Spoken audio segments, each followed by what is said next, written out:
I mean, let's just be brutally honest here. Every one of those nations you mentioned are ruled by fat, corrupt men who haven't worked an honest day's labor in their life, and they live off the revenue generated by their oil, and they trickle some of that down to keep their fellow Arabs happy.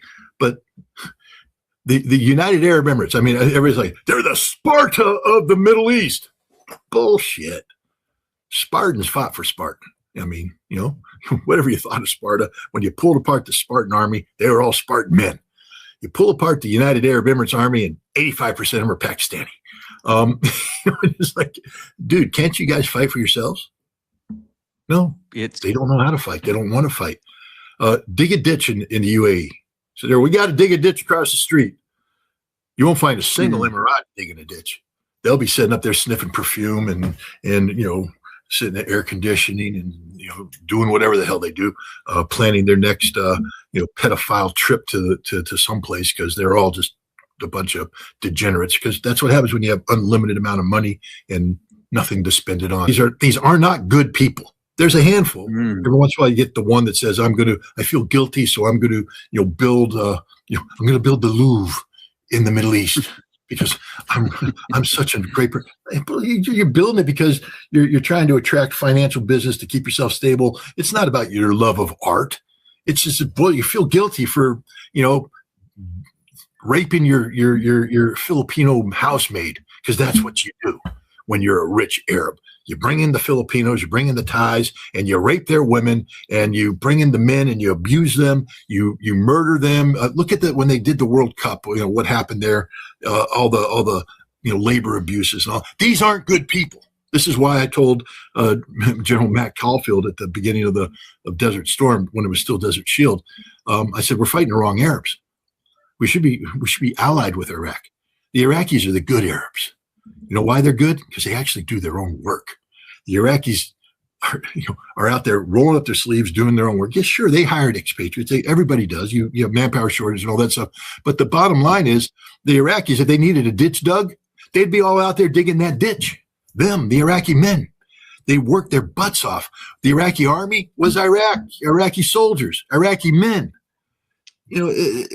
And they were manly. I mean, we beat them, but those bastards were brave. I mean, you got to give it to them. They're in a T-72 that's outgunned by an M1. You don't back down. You sit there and you fire your gun at maximum range, trying to engage the Americans, knowing that eventually they're going to kill you with something. And we did, but they didn't run away. These bastards in the Gulf, they run away. I remember trying to get them motivated to go up to liberate Kuwait after we did all the heavy lifting.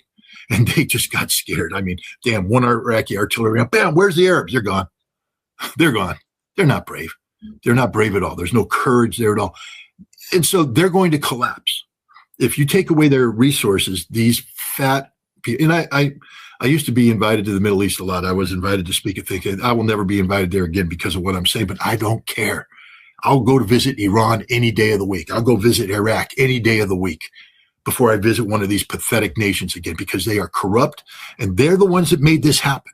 They're the ones that bought it. They should have said no to the United States years ago when we said we're going to create a Sunni-Shia split. They should have said, nope, we ain't doing that. Iran's our neighbor. We're going to learn to live in peace and harmony with the Iranians, instead of buying into this notion that we're going to have permanent war in the Persian Gulf. Permanent war. That's what they bought into.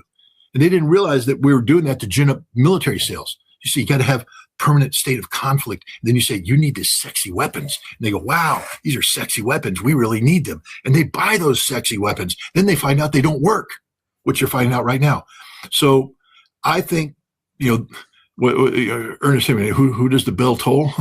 The bell tolls for thee, and thee is the Gulf Arab states. I think many of them are vulnerable. This is going to be a game changer for them. I'm not saying that the House of Saud is going to fall tomorrow, but this is a wake-up call about their vulnerability. I think some of these houses may not survive much longer. I think Bahrain's definitely on shaky ground, and I think the United Arab Emirates is far more shaky. When the expatriates flee and the banking sector closes down, these guys are going to be sitting there with the tallest building in the world and nobody living in it. So good on them.